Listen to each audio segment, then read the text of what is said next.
Now, though, I'm even afraid to go as a tourist because I'm afraid that they're going to look up my Twitter and kick me out of the country or something like that. Or this podcast episode. If AI is doing it, let's just throw in some feelers in there. Yeah. We support Donald Trump and all his immigration laws. Yeah, me too. Big fan. Big fan. But build the wall.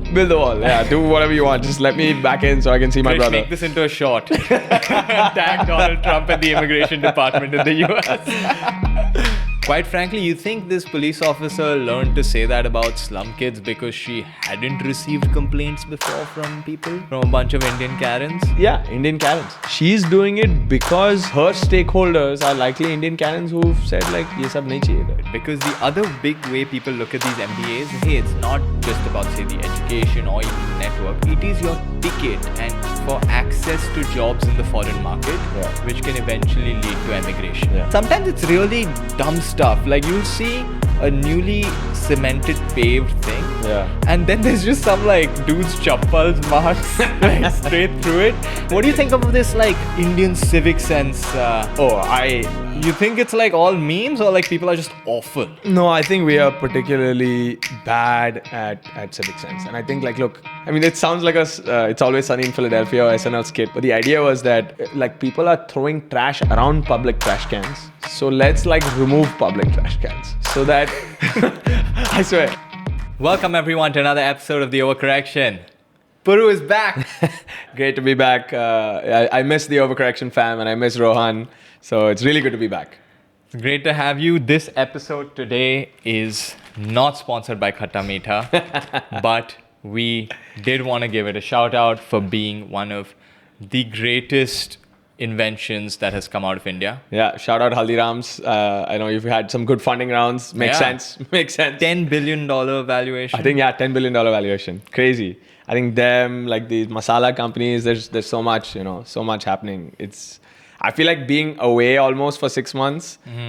Like when we were doing the podcast, you're like in the vortex in a way, and you're getting all the news and you're consuming daily. And then when you're out, suddenly you come back and you're like, oh my God, what's happened, So it's definitely a lot to catch up on. Yeah.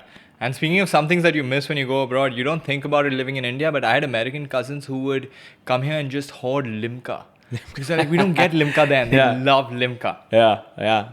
I think like, we were talking about this with others. What's changed, I think, is back in the day when someone would go to the US or the UK or any of these countries, kind of one of the explicit goals would be to bring something back for your fam. But what I'm realizing more and more, we have everything here now. Like, in fact, cheaper sometimes. It's like, why would I go and buy some clothes, for example, when I can get the same thing perfectly good? Like my uncle was saying a story about like a toothbrush. Like, one of these like remote toothbrush type things. And like he had to find a new one. He's like, I have to tell someone from the US to go like get it back.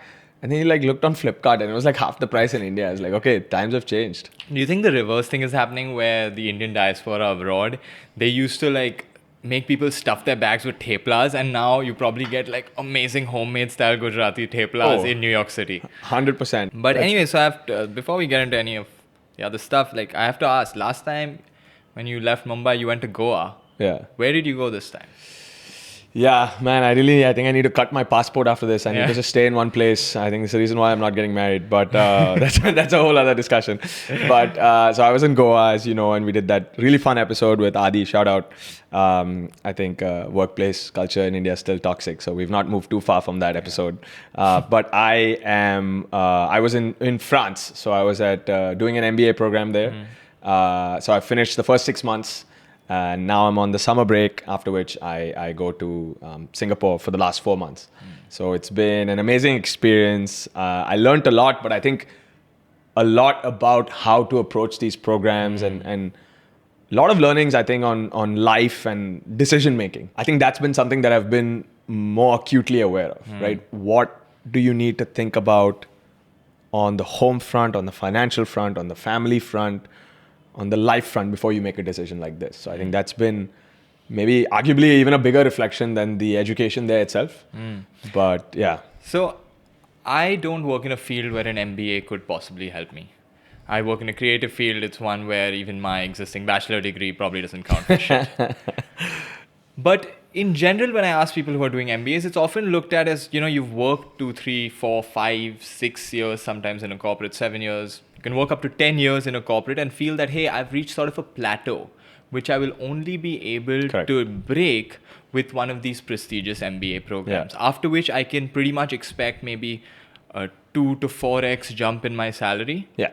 Easy to say. As in, these are realistic numbers that have to be considered. Yeah. And why I'm trying to make this about money early on in the discussion, because yes, good work, passion for your job, all those are a given. Yeah. But these MBA programs are extremely expensive. Yeah. Very. By dollar rates, then convert to India, it's absurd. Yeah. So pretty much an MBA program you can look at costing you anywhere between 1 and 2 crore rupees. Yeah, I think so. That's been the big change that you're seeing, and that kind of played into my decision making, is that if you're looking at the US programs, it's that same amount but over 2 years, right? So it's a significant amount of money. Sure, there's the element of scholarships and financial aid, and that can obviously change the how much debt you have to take on, unless you don't have to take on debt, which means you're already in a good position. But it's a huge, let me say that, huge financial commitment. And I think people that even have one foot in and one foot out and are not sure, I would really, really ask that they be sure about taking on that kind of financial commitment, because I think it has a significant burden on you. It's one of those, like, what do they say? Like subliminal stresses, like it's always there. Like, oh my God, now for the next 5 to 7 years, my decision making has to include this. Yes. Right? And then that changes everything, because you're no longer allowed to think freely. But that is also an elite and privileged opinion to have. Most people can't think freely. Yes. So the fact that I had the ability to think freely for a long time is thanks to good fortune and the good graces of that I've been lucky to have in my life. But I think that it is a huge decision. And I think what I found interesting is that the demographic of people at these programs, right? So you have essentially maybe 3 categories, or let me start naming them and I'll see how many categories there are. But one, which you'll find very quickly, is the consultants. So they're sponsored consultants who have, who work at one of the top firms. I don't want to take any of the names, but I think people know who they are. And they are essentially paid to go for the MBA. And that kind of allows them to leapfrog, as you're saying, in the company. But for a lot of people, what I found interesting is that, hey, this is an outlet for my burnout. Like, I've done this 3 years, 4 years. I am completely exhausted because the hours are crazy. I'm like getting home every day at 11 p.m., 12 a.m. And I'm tired. And this is like a 1 year paid, essentially, vacation in a way. Because a lot of what they do in their job is covered in the early part of the MBA anyways. So they're here for the networking, for the partying, of which there's a lot, and the time away from time. Right? Which all sounds amazing. Yeah. I'm a big fan of people taking a little R&R. In fact, I think gap years, which was something that we all like looked at as, if you were taking a gap year when I was going to college, you were like some type of, like you're a loser, you're like a guy who needed to take a gap year. Whereas now when I look back on my college education, especially undergrad, when people are so unclear in a world we didn't know that was going to turn out the way it did, that a year to sort of maybe even intellectually and philosophically ground yourself before you go out and spend so much money. No one thought about how much money it's spending. Those undergrad degrees we all did, $200,000. Yeah, I think at that time it was like 50 grand a year, without the scholarships and all that. So over 4 years, 200 grand. So, and now it's even more expensive if you can think about it. Yeah, way just given how expensive the US has become. So I think it's just this huge financial commitment. So you have the one type, which is the consultants, and then you have another type, which is like people who are really career shifters. And I'd say maybe I'd find myself in that space where I've done a few different things, been successful in a lot of those things, but still made some choices that moved me in and out of different paths. And then you want to find a way to repackage and enter the market, right? Especially in markets like India, where certain degrees are less valuable than other degrees, which I think is something people should think about. Especially when you want to pursue things like policy and economics, which are things I'm passionate about, but there's often not as much money in, although I believe that's changing, but we're still a ways away. And what about the foreign market? Because the other big way people look at these MBAs, hey, it's not just about, say, the education or even the network. it is your ticket and for access to jobs in the foreign market, Yeah. which can eventually lead to emigration. Yeah. That has been true for so many people in the past that I can't blame people for wanting to do it. Yeah. But if you've been following the news, Yeah. even a Oh, little boy. bit, it is a shit show. Please Yeah. go talk to people who have graduated from top MBA colleges. Yeah. People are not getting sponsored visas for work. Yeah, I mean, I can speak to that, and I hope it's maybe even a word of advice to anyone that would consider these programs. The nature of immigration, thanks to the last 5-6 years of geopolitics, has really changed. If US was your dream country, I can't tell you how difficult it is to immigrate there. Now, though, I'm even afraid to go as a tourist because I'm afraid that they're going to look up my Twitter and kick me out of the country or something like that. Or this podcast episode. If AI is doing it, let's just throw in some feelers in there.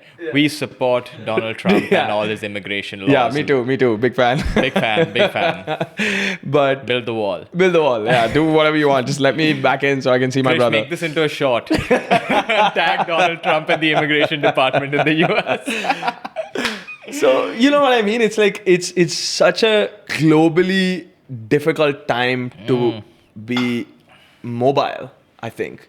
And I think people really need to factor that in because see, if you put yourself in the shoes of a company, you have to understand that it hurts. And I've been on this side of the immigration debate my whole life, right? Because I've always tried, whether it was getting sponsored in the US or in Switzerland or wherever I was based. You're always on the other side. You're always second class in a way, trying to find your way. But the other side of the company is like, look, if I can find someone else for whom I don't need to spend this money and this time and this effort, why would I spend the time on you? And the harder it gets, the harder it is for them to make that decision. And I think people really need to factor that in. I'm thinking about it a lot now because it's a difficult decision to make, right? So, but at the same time, even at a growth level, a lot of those markets are stagnating. So people who are thinking about these jobs in these markets need to really have a think on where do they see the growth in the next 10, 15, 20 years and make decisions based on that because I think that's what I'm thinking about. So I was just going to come to that. Yeah. From the intimations we're getting, the Indian market is booming. There may actually be a lot of high-paying jobs because of the kind of business and revenue this country is doing now. Is that also something you found? Yeah, I think I'm seeing it more and more. I think, in fact, my friends who've worked and lived in India would always shout at me for saying, one, like, "Arey, you're an NRI guy who doesn't understand the country at all," which fair at a huge level, I don't still. But I think even Adi from the last podcast, he'd always say, like, Puru, you completely misunderstand how salary scales can work in this country. If you can package yourself the right way and you do bring the right skill set to the table to add value for Indian companies who are going to start selling globally, the world is your oyster. You can command salaries that people would have thought are not possible in India. So, and you have certain creature comforts of being here. You have, I think, more of a community and things like that. So if that's something that you want, I think India can maybe offer both. Again, this is not a prescription either way. It's maybe an opinion because I don't know where I'm going to end up. And there's amazing things if you're living in London or Paris or Sweden. But don't be so bummed out about the thought of coming back to India. Yeah, I think that especially if you're someone who's really driven by impact, I remember, I think Rohan, you said something really interesting when we were chatting a couple of days ago, and that's like lingered in my head. Rohan was saying is that the difference between two people on a career, say me and another person he was talking about, is that I had a, Hindi mein kehte hain khujli, like this annoying desire to try and do something more than the normal path. And that really changes your decision making. And I think that's something that if you also have this, you should really think about the decision you make because sometimes patience, and I'm learning this a lot, patience, grinding it out and learning to love your job can go a long way in making you happy. I completely agree. Something my dad always told me was that, look, Ron, you may have the luxury to try to do what you love. Yeah. But the real trick for most people is having to love what they do. Yeah, absolutely. And that you can have a job that seems as boring, but to you it can be as fascinating as anything else. Yeah. And that is a choice. Yeah. Something David Foster Wallace said in his This Is Water video. If anyone's not seen that, that is a fantastic video to watch. Yeah. And I think that's just it. Like what you were saying is that you, at some point, whether you go for these MBAs, you go for these degrees, just know that a part of your job will always be something maybe you don't necessarily really enjoy. But actually, one of my mentors told me something really beautiful. It's like, you have to start thinking about it as a problem you can solve.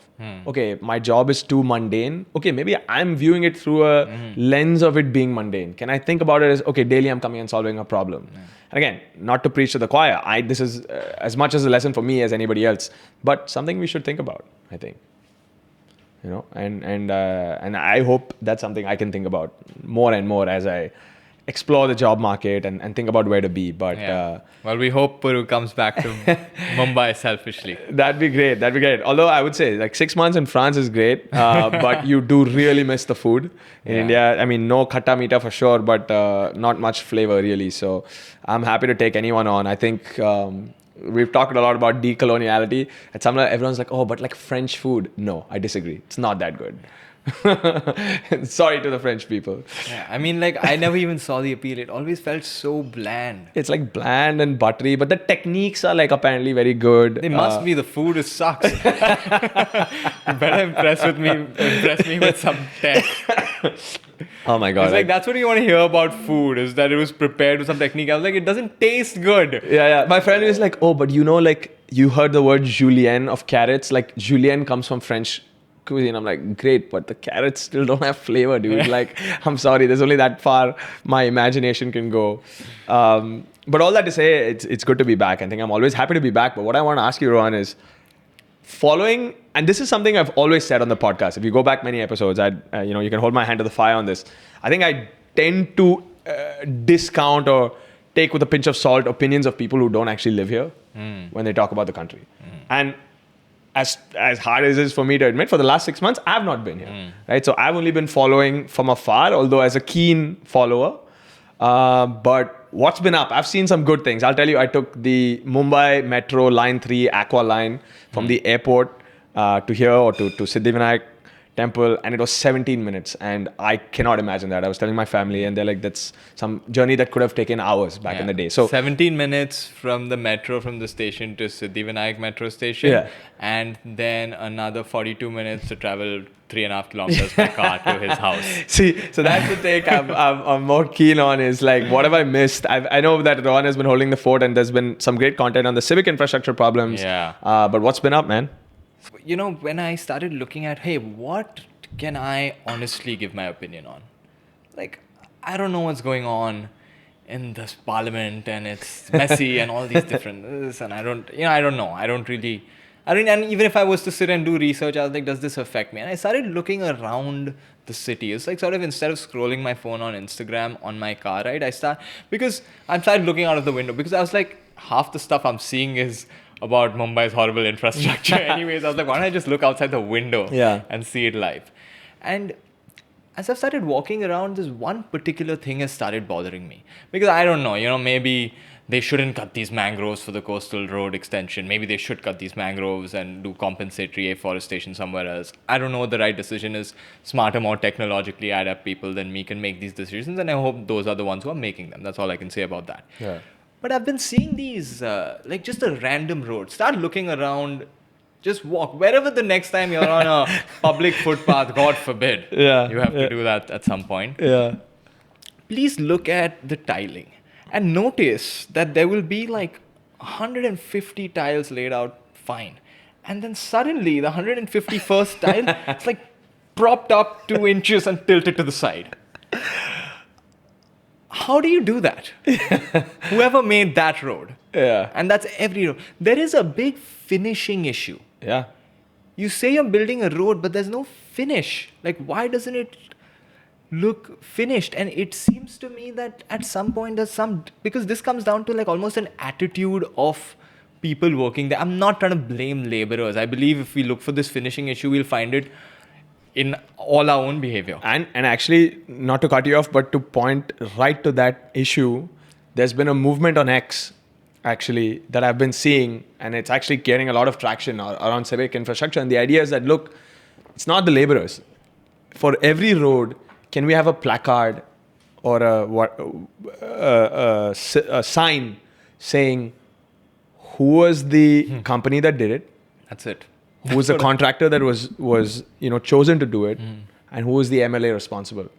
And suddenly, I think the game would change. Like how? Like these are like legit companies whose supposedly their main domain is this, It should be a law. Like every road you build, one sign. and a QR code where you Yeah. can scan and go to the company's website. You know, I Yeah. think that like we have to be more transparent. I think that's the only way. Unfortunately, India is a shaming system still, but that's if that works, that works. That's not even, I don't even call that shaming. I call that accountability. Accountability, yeah.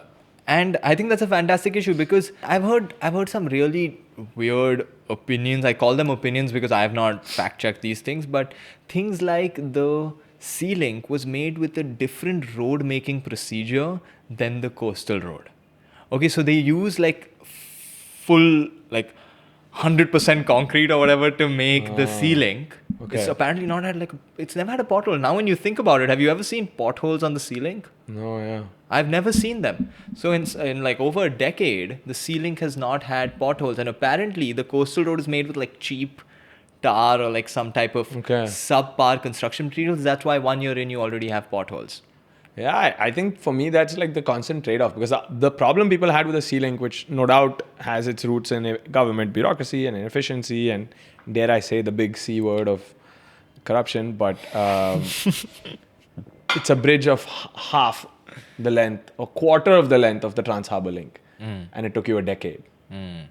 Like, come on. But then is it just better quality? But come on, no, that's not an argument. Like, there's just stuff that's still off. Yeah, you I'm not trying to like even compare. I'm just wondering why there are these inconsistencies. Yeah. If what I said is true, which I think it is, because I did read it. I just don't understand road engineering enough to verify that stuff. But so I've been noticing things that I can just look at, and I just thought about it. I was like, why did that guy why was he okay with it? And sometimes it's really dumb stuff. Like you'll see a newly cemented paved thing. Yeah. And then there's just some like dude's chappals marks like straight through it. And I was like, dude, this guy just walked through the cement because he didn't care that it was still cooling.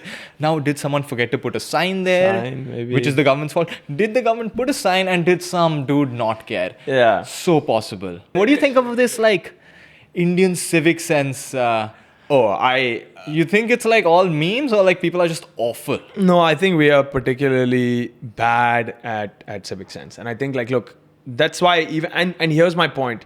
This cuts across classes. I have littered, dude. I can't pretend I have not. I have littered. too. And I think, but this is something like we really have to reckon with it. Yeah, I've stopped littering though. You know, since it hit me that I litter and how nuts that is, I've stopped littering.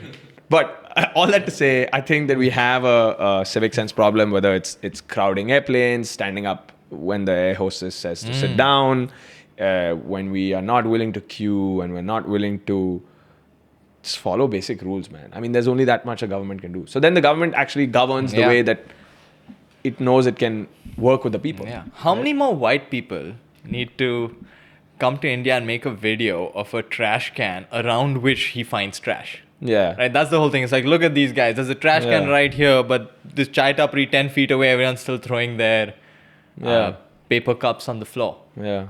It's crazy. Apparently there was a... I don't want to name the state government because I'm not sure, so people can fact check me in the comments. Some state government came up with this... I mean, it sounds like It's Always Sunny in Philadelphia or SNL skit, but the idea was that, hey, people are throwing trash around public trash cans. So let's like remove public trash cans. So that, I swear, this is legit. So litter doesn't congregate at one point. So people are forced to take the litter home and throw it in the nearest trash can they find. Yeah, I don't know if that's working out, man. That does sound like a sketch. In the city I'm talking about, it's not working out. But yeah, this is legit. You will not find a public trash can. Try and find one. You will not find one. In that area or in that constituency, you'll not find one. There was this podcast that happened, Kunal Kamra and Akash Singh. There's one reel that's going viral, which he's getting some flack for, but I mean, he's getting flack and support for everything he does. Yeah. But it reminds me of this where he says, look, Akash Singh points out, hey, infrastructure is booming. He's like, hey, roads are being built. Roads is not infrastructure. And people are trolling him for that because roads is infrastructure. But what he means is, hey, infrastructure is not just limited to roads. And quite frankly, when I thought about it, I was like, man, all I think about is roads. Yeah. It's like the media has fed to me that if you have and roads are a base of a lot of other I mean, things. roads is huge though. That's Huge. why I would push on. No, but it connects everything. It man. connects in a country where you everything. didn't, and for the last 40, 50 years, you were building far less kilometers of road per year. That's why it's a stat that's big. Because it was a previously, say, neglected part of Completely. infrastructure. So then how can you expect anything to get done? I do feel there is a possibility that, say, we've done a great job on roads. Yeah. Highlighting this so much, even the bad stuff about they're doing all these roads, but there's potholes, is maybe taking away focus. What are other places you think, like, what would you, other than roads, if you had to name one other thing? I think like, which you hinted at, I think like green spaces, parks, public parks. I know our friends at the Casuals are currently in a fight with Priyadarshini Park over not being allowed to play spike ball. So shout out Casuals as always. I mean, honestly, if you guys tried to ban Samrid for his ridiculous dressing sense, I would support that. Yeah, but this agreed. I cannot. Yeah, all the sunglasses. All the sunglasses indoors. Yeah. I don't have a lot of extreme opinions, but that is a criminal offense. Criminal offense, agreed. So if you had to cancel Samrid, that's why you should. But Looks like a white ninja turtle. but for me, wanting to play a sport, like that's why it's like the right hand not seeing what the left hand is doing, or hypocritical at some time. The government is saying, hey, we want to promote sports, right? But at the same time, you're not building the green spaces or maintaining the parks where this oftentimes talent is generated. Yeah. Right? Where people can go and play and enjoy. And I think that's, so when you're saying what are other types of civic infrastructure, public parks, water and sanitation, like all these things that are missing sometimes. So talk of the right hand not knowing what the left is doing. The irony is that, PDP issued a statement saying that they need to take permission to play particular sports. Correct. And that permission wasn't taken. Had these police officers come and said those words and showed them the rule, which said that, hey, you have to take permission for the sport, we don't have requested permission. If this is the rules things, because that's what they said it is, but whatever. If they showed that, I promise you that interaction would have gone very differently, because we know those guys. They're very polite, respectful people. They have not caused the scene on purpose. No. They said like, these guys are doing this for views. I was like, these guys go play, I've seen them play on concrete gravel. And my point is that even if that's your case, I'm sorry, that's not an argument. You're saying to play any ball-related sports. Separate permission. So on a Saturday evening, my friends and I'm like, hey, can we play spike ball at a park? I need to reach out to the park administrator, who's often the information is not available, and get like a clearance. Come on. But those cops didn't know that. See, they don't know. They didn't even know that was the rule to cite, which is what I find is crazy. Yeah. Even if that rule is silly, you can't fight the rule on the day. Right? Yeah. If that is the rule and it was there for you to watch, you have to abide by those rules and you go fight it later and you reach out to the park administrator. And what makes me sad is this is a kick down kind of place, which means those two cops, for lack of knowledge, will probably, if this goes viral enough, they'll get slammed. They did get slammed. She got, the female cop got reprimanded basically for saying the thing about the slum kids, which, by the way, is really messed up what she said. But you have to understand that that is most people. Yeah. Even people in the comments who are acting outraged about what we said, I know you. What she basically said is that if we let you guys play here, all these slum kids will come here. And why that blew me away? Because here is someone who is middle to lower middle income, right? Female police officer, probably does not earn that much money. I pretty much can guarantee you she doesn't earn that much money. Whose kids, if she has any, would be closer to these slum kids she is referring to than they would be socioeconomically and culturally to these rich South Bombay kids. And it is still ingrained in her enough to be like, are you mad? These slum kids will come here and then, what will we do? Yeah. And it's crazy. I didn't know what to feel. I was like, how am I offended? Like, get offended. Like, why am I I shouldn't be the one getting offended at this shit. Yeah. And they pointed that out very clearly. Yeah. And I'm happy they did. But I hope that the people who are outraged really reflect and think about what she's saying and how much they have said the same thing, albeit in a different way, on different things. Oh, that area is kind of like sketch. How many times have we heard that? The fact is, no one is doing these things at Oval Maidan, where Yeah. some of the... Exactly. The crowd is different.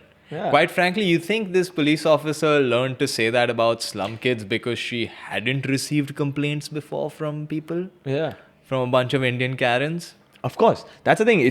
She's Indian Karens. She's doing it because her stakeholders are likely Indian Karens who've said like, ye sab nahi chahiye idhar. So she's following orders from stakeholders who she views to be powerful. Yeah. So you can get outraged and angry at the cop, but don't cancel the cop. You have to cancel don't somebody cancel else. the cop. That's every cop. Yeah. It would be very unfortunate if the person held liable for this is the police officer who pretty much does what every other police officer has done and what her patrons or who's emboldening the system that's kept up by the patrons. The patrons of that park have pushed for that type of... That's why she was called there. Because she was probably the one who... Yeah, exactly. It's not the first... That's not her first rodeo there. And it's just that these guys have a podcast. Yeah. So she got called out. Exactly. Otherwise, that happens to people playing sports all the time. All the time. And you don't know about it. But, that brings to the larger question of like, I still think we're a ways away on civic infrastructure, stuff like this, places to play free, breathe easy. And we've been dealt a hard hand. Like, I'll be very honest, I think we've been dealt a hard hand, and that's something you have to always keep on the balance. But I think like things like your BMC elections and stuff have to be more important. Who the mayor of the city is has to be more important. So local governance is the only way you can solve these issues. Yeah. Where like essentially your mayor would have to be the most important person. Yeah, I've always found that odd. Like when you say local elections, we're talking about it so much on the show. I feel people in the richer municipalities in like Mumbai especially should be the most concerned with local elections. Yeah. You're paying the most tax. Yeah. You're paying the most tax. It can most directly influence your life because you have actually time for leisure. Yeah. Right? Where, okay, if it's not roads and critical infra, what is it? It's leisure infra only, no? Yeah. And if you're not working on the leisure infra, then what are you doing? And critical infra in your locality. Correct. Like say somehow India's road problems don't get fixed, but just the 20 square kilometers around me get fixed. You know how much my life is going to change? Yeah.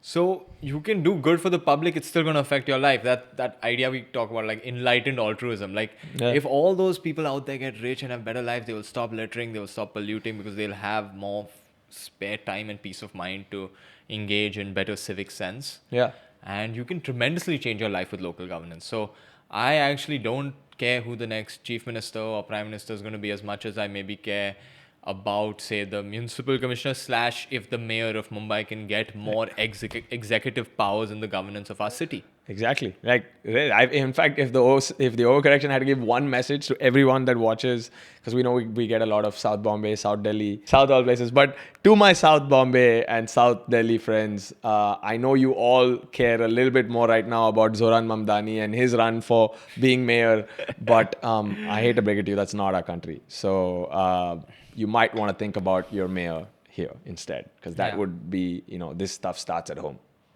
And I think that would be the huge difference, because I think at the end of the day, why I think our generation can push this is when we become parents and stuff like that, this stuff becomes even more critical. You know what I mean? And that's actually one of the only things the whole time I was like, okay, I want to do an episode and catch up with you. And one of the things I wanted to ask you is that you're in that demographic now. Yeah, like, I'm a parent, guys. Yeah, so Rohan's a dad of the cutest baby. I can attest. So I have a 9-month-old baby daughter. Yeah. And it is absolutely true that your investment into your city and life, at some point, I guess you can say you stop feeling like a kid when you have a kid. Yeah. Because you kind of like be like, okay, this is what my life is, and now I have to like make it work for this other person. Yeah. You can like, when I didn't have a kid, even when you're married, you're just marrying another grown up. They can manage their own shit. Yeah. But you always think like, I'll be XYZ when I'm a parent, and that's how I'll be. And now then you become a parent, and you're who you are. Yeah. And you can't sit and be like, okay, now I'm gonna do this. Then you have to be a parent now. Yeah. And of course, there's a lot of personal things that you reflect on and behaviors you change. And, I don't want to sit and give parenting advice because I quite frankly don't believe that I'm in any position to. I have this like sort of trickle down theory of giving advice. If you've not had kids for like 10 years, don't give advice on having kids. Yeah. If you don't have kids, don't give advice on being married. Yeah. And if you're not married, please shut up with your dating advice.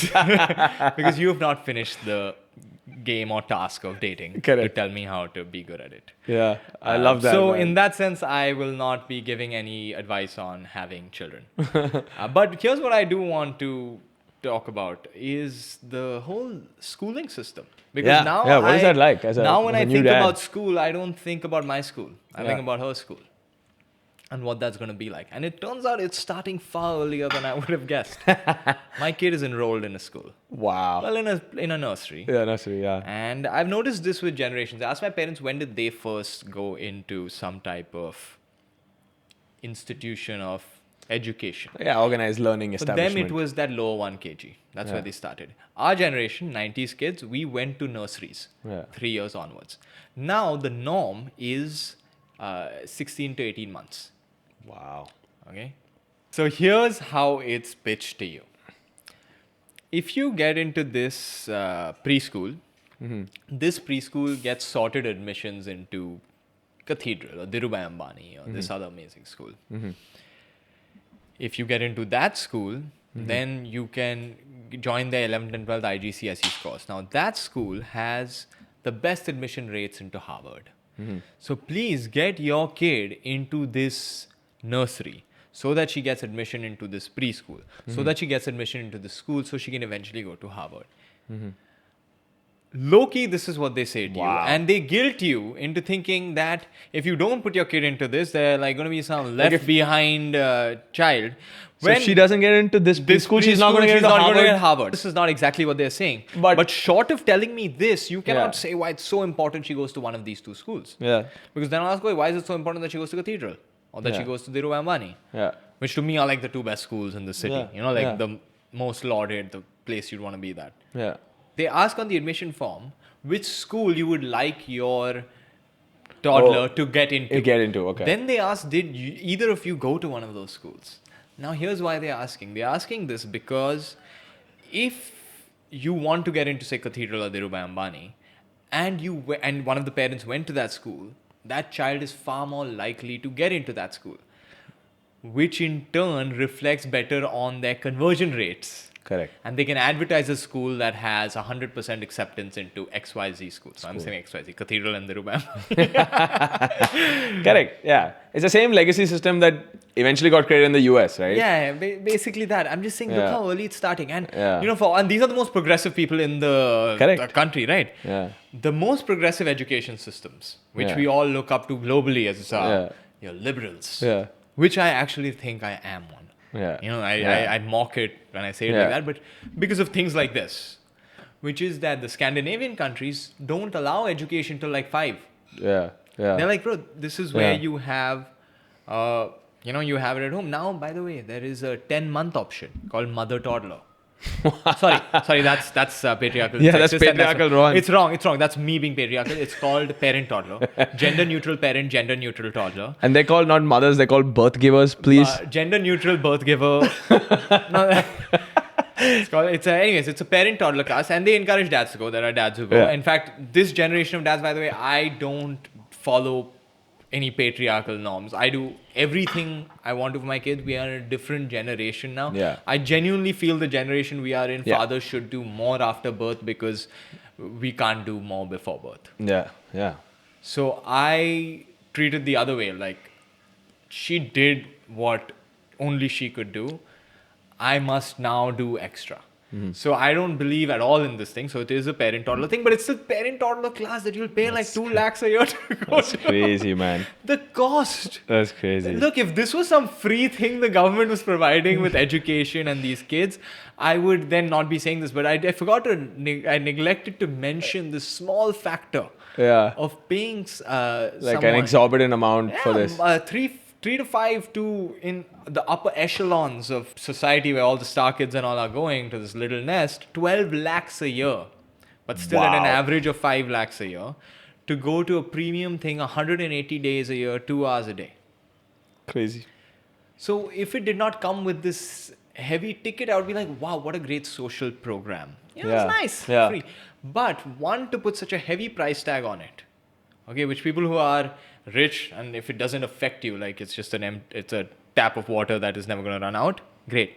But there are people who want to come up in this world and who want their kids to have every opportunity possible. And when you tell them that your kid may not get into bloody Harvard because she doesn't join this preschool, as dumb as it sounds to believe, they will spend that money and they'll be like, look, I'm not taking a chance. Yeah. Because in the end, what Harvard could give you, then career-wise, job-wise, could be XXX plus. Then today, all it's going to do is get you deported. Like